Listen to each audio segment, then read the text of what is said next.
رزق میں اضافے کا وظیفہ۔ جس شخص کو یہ پسند ہو کہ اس کی عمر دراز ہو، اس کی عمر لمبی ہو اور اس کے رزق میں اضافہ ہو، تو اس کے لیے حضرت محمد مصطفیٰ صلی اللہ علیہ وسلم کا بتایا ہوا وظیفہ یہ ہے۔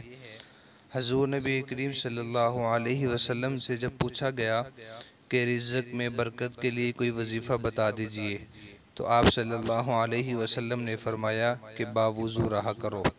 باوضو رہنے سے رزق میں اضافہ ہوتا ہے۔ اور نمبر 2 پہ صدقہ اہتمام کے ساتھ ادا کرنا چاہیے، اس چیز سے بھی رزق میں اضافہ ہوتا ہے۔